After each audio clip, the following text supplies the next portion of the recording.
అదృష్ట రత్నాలయం జ్యువెల్స్ అదృష్ట రత్నం అష్టైశ్వర్యాలకు మహానిలయం.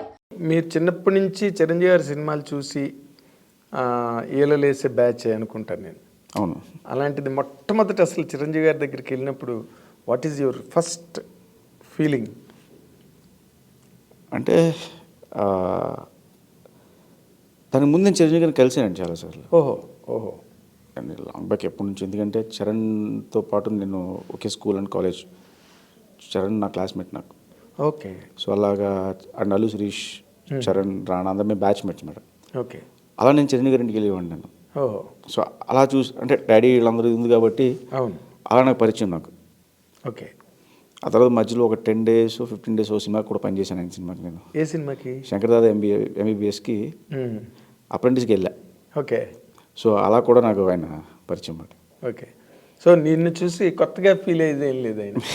కొత్త కుర్రాడు వచ్చాడు. బట్ డెఫినెట్గా అప్పుడు ఏదో మామూలుగా ఇప్పుడు డైరెక్టర్గా వెళ్ళినప్పుడు ఒక ఎక్సైట్మెంట్ ఉంటుంది. ఎస్ చిరంజీవి గారు కథ చెప్తున్నావు. ఎస్. ముందు రోజు రాత్రి ఎలాగా? ఖచ్చితంగా ఆ టెన్షన్, ఆబ్వియస్లీ ఆ టెన్షన్ ఉంటుందండి. అవునా? ఏంటి what is the special homework మీరు చేసింది? చిరంజీవి గారికి రేపు కథ చెప్పబోతున్నావు and all time great hero and of course మీకు ఫ్యామిలీతో రిలేషన్ కూడా ఉంది కాబట్టి. అంటే ఒకటి చెప్తాను సార్, హీరో డైరెక్టర్ ఎంత ఫ్రెండ్స్ అయినా అవ్వచ్చు, లేకపోతే వేరే వేరే రిలేషన్ అయినా ఉండొచ్చు, కానీ కథ నచ్చిందని సినిమాలు చేస్తారు సార్ ఎవరన్నా. మనం చెప్పే కథ నచ్చాలి. ఎస్. ఈవెన్ బ్యాక్గ్రౌండ్ కూడా ఒకటే చెప్తా. ఎక్కడి దాకా తీసుకెళ్తుంటే ఫోన్ కాల్ వరకు తీసుకెళ్తారు. సార్ ఐఎమ్ సో అంటే ఓకే రామ్మా అంటారు. అక్కడికి వెళ్ళిన తర్వాత మనం కథ చెప్పి ఒప్పించుకోవాలి. మనం చెప్పే కథ నడిపిస్తే తప్పితే ఓకే ఈ నా ఫ్రెండ్ కొడుకు, లేకపోతే ఈయన నా అబ్బాయి వాళ్ళ అబ్బాయి, అవన్నీ నడవండి. అవును. స్ట్రైట్గా మనం వెళ్ళి చెప్పే కథే మనల్ని నిలబెడుతుంది అక్కడ ఫైనల్ కంటెంట్. ఎందుకంటే కథ విషయంలో ఆబ్లిగేషన్స్ ఇవన్నీ పనిచేయవు. అవును అవును.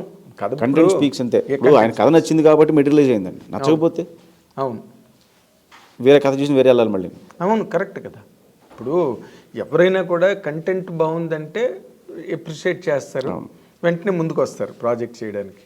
And the same case with you now.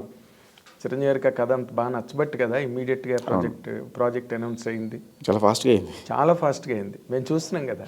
చాలా ఇంత ఫాస్ట్గా ఒక యంగ్ డైరెక్టర్ ప్రాజెక్ట్ అవ్వడం అన్నది ఇదే మొదటిసారి అనుకుంటాను నేను. ఏమన్నా luck. Yes, your luck, really luck. ఇప్పుడు ఈ బింబిసార అనే సక్సెస్ ఏదైతే ఉందో అది నీకు దీనికి ఏ విధంగా హెల్ప్ అయింది అనుకుంటున్నారు? అంటే మనం తీసిన బింబిసార సినిమా అని నేను ప్రూవ్ చేసింది. ఓహో ఇతను డీల్ చేయగలడు ఈ సినిమాని, ఇతను కంటెంట్ బట్టి మూవ్ అవుతాడు, ఫ్యాంటసీ జోనర్లో ఇతను రన్ చేస్తున్నాడు సినిమాని. అంటే బేసికల్గా అవతల వాళ్ళకి ముందు నమ్మకం ఉంటుంది. ఓకే ఇంత పెద్ద సినిమా డీల్ చేశాడు అన్న నమ్మకం వాళ్ళు కలిగించింది ఆ సినిమా చూడడం వల్ల. సో ఇప్పుడు నేను కథ ఏదైనా చెప్పినా కూడా వాళ్ళు నా బ్యాక్గ్రౌండ్లో బింబిసార రన్ అవుతుంటుంది వాళ్ళకి. ఎస్. సో అది నాకు బాగా హెల్ప్ అయింది. అన్న లైఫ్ మార్చింది మొత్తం బింబిసార. అంతేగా. అసలు బింబిసార వచ్చిన తర్వాత కదా వశిష్ఠ గురించి మాట్లాడి కూడా మొదలెట్టారు. అవును. లేకపోతే వశిష్ఠ ఎవరో ప్రపంచం అసలు బింబిసార లేకపోతే వశిష్ఠ అనేవాడు లేడు. దానికి కూడా చాలా లాంగ్ ట్రావెల్ కదా ఆ సినిమాకి. అన్నాళ్ళు ఎలా భరించారు అసలు? ఒక్క స్క్రిప్ట్ పట్టుకున్నారే, ఈ స్క్రిప్ట్ నచ్చట్లేదు మరి ఇంకో స్క్రిప్ట్ చేసుకుందాం అని అనుకోలేదా?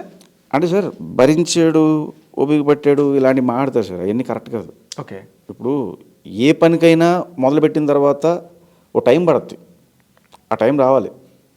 ఇప్పుడు నేను ఈ బింబిసార అనే కథ నేను 2019లో చెప్పాను. నేను 19 January చెప్పాను ఐడియా కళ్యాణ్ గారికి. చెప్పిన తర్వాత హరి గారికి చెప్పాం. ఇమ్మీడియట్గా ఓకే అన్నారు. ఓకే అన్న తర్వాత కథలో కూర్చున్నాము, ప్రాసెస్ స్టార్ట్ అయ్యి ఆయన ఆ టైంలో వేరే సినిమా చేస్తున్నారు. అది అయిపోయిన తర్వాత చేద్దామన్నారు. మేము కథలో కూర్చుని కథ డిస్కషన్స్, ఇంకా కథ డీటెయిలింగ్ వెళ్దాము, ఈ ప్రాసెస్కి వెళ్ళాం. కరెక్ట్గా ఆ షూటింగ్ మొదలుపెట్టిన 5 daysకి కోవిడ్ వచ్చింది. అవును. March 10th మేము 8th మొదలు పెట్టాము. కరెక్ట్గా అప్పుడే 10th 11th రోజు మోడీ గారు అనౌన్స్ చేశారు షట్ డౌన్ అని చెప్పి, లాక్డౌన్ అని చెప్పి.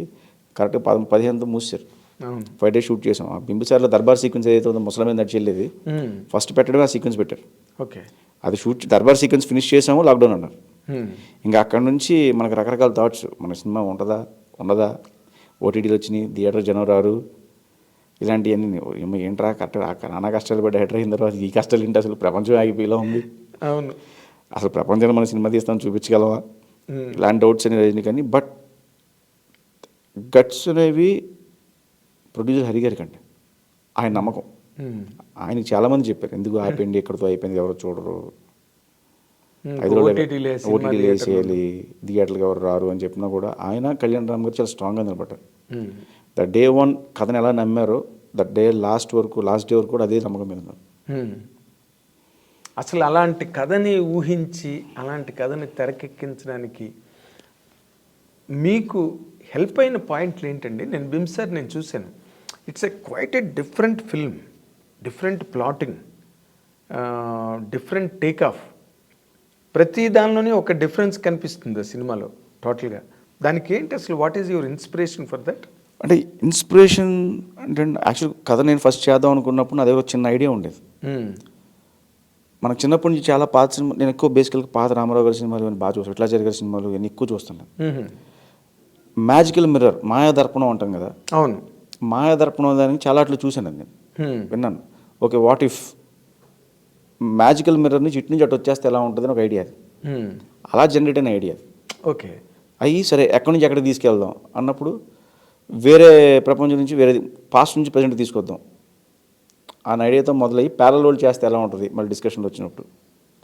సో ప్యారల్ వరల్డ్లో అక్కడెక్కడ జరుగుతుంది, అక్కడ ఉన్నవాడు మిర్రర్ దాటి ఇక్కడికి వచ్చేయాలి, మిర్రర్ ద్వారా. సో ఇక్కడికి వచ్చి ఎలా ఫేస్ చేస్తాడు. ఇప్పుడు రెగ్యులర్గా మనం ఎక్కడి నుంచి అమెరికా వెళ్తే పెద్ద ఇబ్బంది పడేదే ఉండదు. అవును, వేరే ఏ కంట్రీలో కూడా ఇబ్బంది పడం. అదే ఒక రాజు అక్కడి నుంచి ఇక్కడికి వచ్చేస్తే ఇవన్నీ వాడు కొత్తగా ఉంటాయి, ఇవన్నీ ఇబ్బంది పడతారు. అవును, ఆ కాలం నుంచి ఈ కాలంకి వచ్చి పడే ఇబ్బందులు ఎలా ఆ ఐడియాని జనరేట్ అయింది.